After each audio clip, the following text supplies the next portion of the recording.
This is your friendly neighborhood author, Jonathan, and you are listening to Season 5 of the Floor Rejects podcast, The Isle of Artemisia.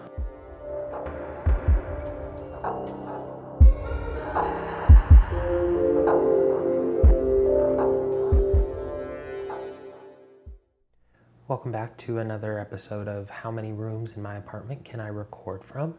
This is Jonathan, your friendly neighborhood author, writer, math doer, car inspector, overall tired person, and I'm here with another episode of the Floor Rejects podcast. Last week, if you missed it, we saw the demise of the ship that Nick and Daniel and Crystal and Barrett were all on. Big strong storm came along, broke the ship apart. Barrett barely survived. He was pretty much next to dead and figured out a way to float through the ocean. Ended up on a little mattress by himself, and at the end of the story he gets pulled into the water and we don't know what happened to him. So that's where we kind of left off, and we're going to be picking up on that for the new chapter. Chapter 7. Silence. When Barrett awakens, he is confronted with the overwhelming thought that he is dead. It's dark, and all he can hear is the sound of water lapping at the edge of something. He thinks for a moment that he must have died and this was his afterlife, stuck perpetually in the same scenario that killed him. But as he moves, aware that his body is still in his control, he realizes that he is not dead, or at least not stuck in the same place he died. He turns his head slowly, looking to his left, and begins to make out light running around him in cracks and fractures.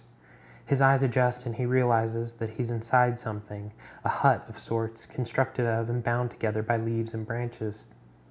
He peers keenly around the structure, completely bewildered. His last memories were struggling against an unseen force underwater, remembering how it felt as the air in his lungs depleted and his chest burned to the point that he thought it would burst. And then, nothing. Inside the structure there was not much. He could make out an old chest, something that looked like it had fallen off of a pirate ship, and the strange cot he was laying on now. He shifts up, throwing his legs over the bed, and surveys what he's laying on. It rustled as he moved, and he runs his fingers over the surface and realizes he's laying on a lashed-together bed made of twigs and long, thin strips of leaves. He doesn't get up at first, his lungs still on fire, and his legs wobbly. When he does stand, his feet are met with warm sand, and he almost recoils after days of being on the boat with nothing but cold, wet decking under his feet. Then, in a fit of joy, he squeals, digging his feet deep into the dry, sifting granules, so happy to be somewhere other than the boat. He quickly stills, though, as he remembers that he hadn't fallen into the water by accident, but had been pulled by the person with glowing eyes. He'd been plunged into the simmering sea water and pulled until he lost consciousness. He remembered seeing the eyes under the water, and then it was a flurry of quick motions, water rushing past him, and then, again, nothing. He stands, wobbling because he was still used to the motion of the boat. He steps slowly, carefully walking around the hut, around the edge until he comes to an opening in it, covered with a stiff cloth. He pulls at it, and harsh, unfiltered light burns his eyes. He shields them and steps out, enjoying the sand under his feet as he shuffles half-blind out of the structure. His eyes adjust, and he takes in the scene. The sun beams down on a flat, washed beach. Water laps up gently towards the hut he had come out of, landing about 40 feet from it before rushing back out. He turns and surveys the area behind him, and he laughs as he realizes where he is. Above him towers the isle he'd seen from the boat, the large, smooth peaks sticking out in the same direction as the beach he was on. The peak was covered in thick vegetation, trees jutting off from the cliff, and vines hanging down below, tangling with the canopy. It looked almost unnaturally lush when compared to the rest of the Grecian coast he had seen, but he was so happy to be on land that he didn't think to worry about it. On the land beneath the peak there was a lush, forested land, approximately 100 feet from the water's edge, with nothing in between other than smooth, clean sand. There were no trees growing on the sand, no rocks, no branches, no other debris. The beach was pristine, save for a small fire pit near the hut. He sits down in the sand, peering at the little building he came out of. It was obviously man-made, and that spiked his anxiety. That meant he wasn't alone, but that wasn't necessarily a good thing. In fact, he was pretty sure he was outside the hut of the person from the water, the person with the glowing eyes. The hut consisted mostly of dried cypress, brush, and other evergreen branches. They were lashed together, curved to make a domed hut. He shivers as he remembers the eyes looking out at him from the water, and quickly gets up, realizing that he was out in the open, in a strange environment, and he was completely vulnerable. He doesn't think to go back in the hut. That was too obvious a hiding place. He can't hide in the ocean, and so he turns to the forested area of the island, wrapped around the base of the peak. He takes a step towards it, but as he draws closer, he hears something moving in the brush, and it sounds as if it's coming towards him. He scurries backwards, looking desperately for a place to hide, but before he can, the source of the noise becomes evident. A man steps through the edge of the forest, arms full of sticks and leaves, and stops dead when he spots Barrett standing on the beach, staring back at him in fear. Slowly, the man stepped toward the hut, almost cautiously, like he was fearful of Barrett, who stands stock still. The man throws his sticks down in a pile next to the fire pit, and Barrett looks around, thinking he might be able to make it to the tree line before the man could catch him. Then the man puts up his hands, palms out in a show of peace towards Barrett. Barrett looks at him critically, his face wrinkled up in indecision. On one hand, this person hadn't killed him yet. In fact, he had technically brought him to safety. On the other hand, this was likely the person with the glowing eyes in the water. He was an intimidating man. He had long, flowing brown hair that brushed his hard-muscled waist. He had piercing eyes staring out over a long Roman nose, and Barrett couldn't tell their color, but they were dark. He had a long beard, dark and untamed, with beads woven into it. He wore no shirt, and his deeply tanned skin stretched over her suit, expansive chest, and a hard, tight abdomen that flexes with each breath. His pants were worn, tan, and appeared to be made out of some sort of burlap or rough-hewn material. They were jagged at the bottom edges, as if he'd been wearing them a long time without pause. "Hello," Barrett calls out cautiously, knowing that even if he could get away, he would just end up lost and confused. The man looks at him, his head tilting slowly. He takes a step towards Barrett, who takes a step back. Again, the man holds up his hands. Slowly, he walks towards the hut and disappears inside for a moment before coming back out with his hands up. He walks slowly towards Barrett, his hands still up until he's only a couple of feet away. He reaches out and gently takes one of Barrett's hands and reaches behind his back, producing an old corked bottle filled with water. He places it in Barrett's hand and steps away without saying a word. "Thank you," Barrett says, and he takes the bottle, sniffing the water as he uncorks it, and it smells fresh, if not a bit earthy. He sips, slowly at first, but then more and more greedily as he feels that the water is safe to drink. The man smiles, walking back towards the pile of sticks, going about building something without saying anything. Barrett huffs, stomach still roiling nervously. He doesn't know what to make of his situation. He decides that he has to ask some questions whether the stranger was a threat or not. "Who are you?" Barrett asks, and the man looks up at him with a sad look before quickly resuming his task. Barrett moves a bit closer, his energy returning to him as the fresh water coursed through his body. "Okay, how about this? Where are we?" he asks, and this time the man doesn't even look at him, but continues to build. He appeared to be building some sort of rectangular frame. His hands were large and thick, nimble fingers that wove the weaves together efficiently. "Okay, last try. Did you pull me into the water? During the storm?" At this, the man looks up at him sharply, his eyes narrowed. Slowly, he nods his head, and Barrett jumps back. You're one of them," he accuses in a high-pitched voice, and the man shakes his head vigorously, again putting a finger to his lips in the shushing motion. "I saw you. Your eyes," Barrett yells, and the man stands, and in 2 quick strides is inches from Barrett, who cowers under him. The tall man leans down, his lips tickling Barrett's ear. "I won't hurt you. They are listening," he whispers in Greek-accented English, looking to the tree line, pointing at it as the leaves rustle in the wind. Immediately the sound turns from calming to sinister, like so many whispers from hidden figures in the trees. Barrett takes a step back, surveying the man as he looks down at him. He had green eyes, he sees, and they darted back and forth, looking intently into Barrett's own eyes. His skin was freckled, and his expression was impossible to read. Slowly, Barrett nods, opening his mouth to say something, but the man puts a finger to his lips, gesturing to the hut. Barrett nods, walking into it quickly. He didn't seem to have much of a choice. The man follows. "They can't hear us here," he says, his voice still barely above a whisper. Why did you pull me off the mattress? Why do your eyes glow? Who are those people, the ones who took my friends? Who are you? Barrett begins to talk a mile a minute, his anxiety giving way as he feels a modicum of safety within the hut. Again, the man puts out his hands. I'm an Naxos, he introduces himself. His accent wasn't so thick, but Barrett could still tell his native tongue was Greek. Hello, Anaxos. I'm Barrett. Now can you please tell me what the hell is going on? Barrett asks. He wasn't usually this rude to people he just met, but he was finding his patience running thin as he realized that the person in front of him had lots of answers he wasn't sharing. Tonight. I must build now, before it gets dark, he says, stepping out of the hut. You've got to be kidding me, Barrett says, sitting down on the makeshift cot. He bounces his leg, feeling his insides cramping from hunger. He lays down in frustration, knowing that there was nothing he could do for himself until he had answers. And if Anaxos was telling the truth, he didn't want to go out on the beach shouting and demanding that the man tell him what he wanted to know. He shimmies down on the bed, closing his eyes and hoping for rest, but he knows it won't come with his brain swirling the way it was, and so he lays there staring up at the ceiling of the little hut, watching the rays of light dance overhead. He can hear Anaxos outside, grunting and shuffling as he works. The sound is strangely calming, and Barrett enters a dreamy half-sleep, unsure whether he was awake or not, as he closes his eyes and presses his face to the woven leaves holding him up.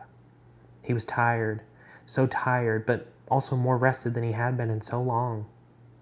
He wondered for a while where his friends were, but he knew there was something different about Anaxos. The man had shown up to take him alone from what he could remember. Plus, he referred to the other people as them, as if it wasn't a part of a group. And on top of all that, he hadn't hypnotized Barrett or whatever the others had done to his friends. He had just nabbed him in the storm. After a while of these wandering thoughts, the sun outside seems to have shifted down, and Barrett climbs up with a choked groan, his entire body broken from days of hunger and abuse. He comes back out onto the beach, and the sun is setting down towards the horizon. He'd been laying in there a while, he reckons, and he looks around, at first not seeing Anaxos, just an empty beach again. But as quickly as he gets ready to look for him, the man comes quietly from the brush. He pulls a makeshift sled of sorts made of more woven leaves behind him. It contains even more wood and leaves, and quickly he sets about without a word, building a cone in a circle of rocks. Barrett wonders if the man had any food. Quietly, he walks up behind Anaxos. Do you have anything to eat? Barrett asks, and Anaxos nods. He points to a string of fish attached to the side of the hut, something Barrett hadn't noticed before. How do I... Barrett doesn't finish his sentence before Anaxos stands and crosses to the fish. He pulls one from the line, and with a knife he produces from his pants, he guts, cleans, and readies the fish for the fire within a few seconds. Barrett watches in amazement as the man stakes the fish and props it up over the fire, the smell of it wafting under Barrett's starving nose. So can we talk now? I mean, I haven't... Barrett begins to ask, but Anaxos shushes him. Later, he says, staking a second fish over the open flames. Okay, Barrett agrees, knowing that this was a man of few words, and he would be judicious as to when he used them. Barrett stares into the fire, pondering what exactly he was going to hear once Anaxos did agree to tell him what he was dying to know. The isle soon begins to come alive with the sounds of nighttime creatures. Bugs chirp, leaves rustle, and small splashes erupt from the otherwise calm sea as Barrett waits for his fish to be cooked. Is it safe? He whispers, barely audible over the crackling fire. He gestures at the blackened fish. Anaxos nods. Barrett grabs a sizzling fish from the fire and tears into it, burning his fingertips and mouth as he does his best to feed himself without wasting a morsel. Once he has the fish eaten, scales and all, he looks at Anaxos expectantly. When can I ask my questions? Barrett asks. He looks at the sky, letting the last rays of sun wash over his face as it dips below the horizon. A large wave rushes up off the beach out of nowhere. There were more behind it, and the sea suddenly becomes choppy out of nowhere. Anaxos smiles, jerking his head to the left. Barrett follows the movement. Out in the distance, out at sea, he can see tiny, minuscule glowing dots floating out, heading towards the open water. One by one, they blink out. Anaxos turns to Barrett. Now you may ask your questions. They're gone for the night, he says. And Barrett takes a deep breath, trying to think of what to ask first. But just as he does, he hears it, a faint cry in the distance. It sounds to him as if it's coming from deeper within the aisle. "Do you hear that?" Barrett asks in Axos. The man nods, his mouth set in a grim line. What is it?" Barrett asks. Listening more intently, and to his horror, he realizes what he's hearing. "Help! Somebody help us!" comes Crystal's voice from the tree line. "Oh my God! Crystal! Crystal!" Barrett shouts her name, and Anaxos claps a hand over his mouth, hard and fast. His palm is rough and sandy. Barrett tries and fails to pry it off. "There could still be guards. You cannot scream. Do you understand?" he asks seriously. Slowly, Barrett nods, and the hand drops from his face. "We have to help them. My friends, they're alive, and they're here," Barrett says intently, standing and rushing to the edge of the trees, peering into them for signs of his missing friends. "No, they're with the others," Anaxos says, standing and walking over to Barrett. "It sounds like they're in trouble. I have to help them." Barrett is focused on the faint sounds of Crystal yelling, but her voice sounds as if it gets weaker by the second. "You cannot help them. Not now," he says, putting an arm over Barrett's shoulders and guiding him back to the fire. "Anaxos, they need my help," Barrett pleads, and Anaxos tisks. "You are no help if you are dead," the other man says. "Where are they? I'm going to get them," Barrett says, dipping under Anaxos' arm and heading back to the woods. "No," Anaxos says, snatching Barrett by the shirt and pulling him to the fire effortlessly. "Let me go," Barrett says, trying to sound strong, but still he's dragged back to the fire and plopped down forcefully in the sand. Anaxos turns to him, his body illuminated by the flickering fire, the contours of his chest and stomach deepened by shadows. He speaks. "Tonight, I answer your questions. Tomorrow, we talk about finding your friends." If you're watching this, no, you're not. Yes, I shaved my beard. Yes, it was a mistake. I did it for a job interview that I'm pretty sure is going nowhere. So it was kind of a waste of time. On the plus side, my eyebrows look pretty good today. What do I like about this chapter? There's not much to really like. It's not a filler chapter. It's an important chapter because we're getting an introduction to Anaxos. We're getting an introduction into the Isle. But really, it's more of a chapter that just kind of furthers us through an introduction to something important that's going to be happening later on, which is namely learning about the Isle, learning about what's going on, and learning who Anaxos actually is.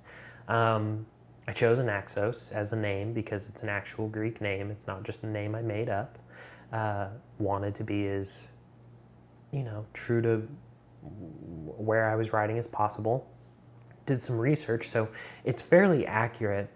There's lots of little islands off the Greek coast, and I did some research, just kind of basic research on the different types of plants and trees that grow, specifically on the coast and on, I think it's pronounced archipelagos, little islands that are off the coast of Greece. And it's things like cypress, brush, evergreens, kind of the stuff that doesn't really make a super thick forest, but I think it's okay in a story that's about, well, in this story, basically what you'll learn later on, I think it's okay that we kind of suspend that a little bit and we give the idea that it's a very lush, overgrown forest. Fun fact, I learned this week that there's some sections of North Carolina where it rains over their forests so much that they're technically considered rainforests. That's completely unrelated to what we're talking about, but just thought I'd share. I think I like parts of this chapter. I like the description of Anaxos. I think it's not particularly delicate or flowery. I think that it does a good job at establishing a general image of a person without being too specific, just because it's the first time that these two characters are meeting, and we don't have to have like a in-depth description of every freckle and mole on his body. We can just have a general description. It's this tall, rugged, hairy man who just walks out of the forest towards Barrett. So I do like the description of Anaxos. I think that it's enough for what we need right now. Later on, we might need more, and in that case, we'll get a little more specific. I like the description of the Isle as well. The hut, not so much. it's a bare bones hut, so there's not much you can say about it, but I think that the picture of the Isle in my head is this just like flat, smooth, super clean beach, at least from what Barrett can see, with this hut, with this fire pit, and then nothing, as if someone has cleaned the beach. And maybe we find out later in the story that that's exactly what happened, that the beach has been combed and cleaned and thoroughly taken care of, probably by an Naxos. And then this idea that there's just this wall of tree brush. It kind of reminds me of, like, do you remember the show Lost? Do you remember on Lost how they wash up on this beach and then they don't really go in the forest because it scares them? And when they do go in the forest, it's mystical, it's scary, there's people in it, there's things in it, there's a smoke monster in it. Kind of that sort of vibe where they wash up on this island and, they all end up on this island. And it's got this kind of calm, serene beach and then this mystical, scary forest attached to it. So I like that kind of general description. I like the description of Anaxos and Barrett kind of meeting for the first time. This whole one takes a step forward, the other takes a step back. One puts his hands up, Anaxos puts his hands up in a sign of peace, and Barrett is kind of still taking a step back, and then he's confused, and then he's just kind of like trying to get answers. And the other thing that I like that was just kind of a last minute addition is Crystal, hearing her yelling out from the forest. That was just something I added last minute, and I think that kind of at least gives us the idea that people are alive. It gives some structure to the rest of the story and gives a reason why Barrett would be concerned with going into the forest even before Anaxos explains what's going on.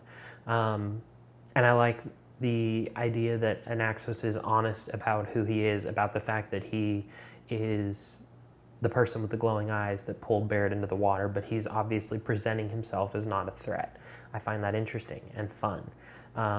And I think we would expect him to be kind of more domineering and like controlling, which he does kind of show at the end of the chapter, just because he's pulling Barrett by the shirt and he's not letting him go anywhere. Is it for Barrett's own safety? Probably, but I just think it's good. Some things I need to do better on this week would be repetition of words. I always need to do better on that. I do my best, but I think it's just part of how I am. I think that we could do with some more setting up of the Isle, some more description of it, and maybe Barrett, as he spends more time on the Isle, can get a better grip on what the Isle is like and give it some more description, because we are kind of seeing this as if we're following behind Barrett. So as we follow him around, maybe we'll get a better view of what he's seeing. I think that's pretty much it. I think I did pretty okay this chapter. I think so. I like the beginning of this chapter because it is Barrett waking up, which happens pretty often in the story so far. We kind of begin the chapter with Barrett waking up, but it's different because he thinks he's dead. And I think that's funny. I think that is something that I would think if I woke up after something so traumatic and my last memories were me being pulled underwater. I would think, am I dead? Is this hell or heaven or whatever? Do you remember on Broad City when Abby's going under anesthesia and Ilana is leaning over her and she goes, "I'll see you in heaven or whatever because I'll kill myself if you die." That's kind of how I look at it. But he has this thought like, is this heaven? Is this hell? Is this where I'm stuck at? And then slowly I like the imagery of him moving his body and realizing that, yeah, he's alive because he's in a bunch of pain and he's not super comfortable. There's some more things I'm sure that if I really analyze the chapter that I could figure out that I could do better. But I think I'm doing pretty okay. I mean, I'm writing these chapters week by week, so they're not going to be perfect. What else is there? Nothing really. I guess we could chat for a minute, as always. If you could give me a 5-star rating on your podcasting app of choice, I would love it. It would be super helpful, specifically on the Apple podcast chart, if you could. I greatly appreciate it. If you want to subscribe to me on Twitter, it's at Floor Rejects. You can find me there. My Etsy store will be back up soon at Floor Rejects on Etsy. And you can email me at floorrejects@gmail.com. You can find me pretty much anywhere where podcasts are advertised at Floor Rejects. It's It's pretty easy. I think it's pretty good branding just because it's a weird name that makes no sense. What else? Nothing really. I might be starting a new job soon, so might be a little scrambly for a few weeks here, but I'll do my best to just stay on track and not screw up at all. But anyway, I've been your friendly neighborhood author this week, and I appreciate, as always, you stopping by, giving me your ear, giving me your time, and listening. And I'll be back next week with a new chapter of the Isle of Artemisia. Sorry, sometimes I still want to say the Wells House phenomenon, but that's not right. New chapter of the Isle of Artemisia on the Floor Rejects. So talk to you next week. I'm going to go before my, what am I going to say this week? I'm going to go before my stomach turns inside out from eating itself because I have not eaten today. So goodbye.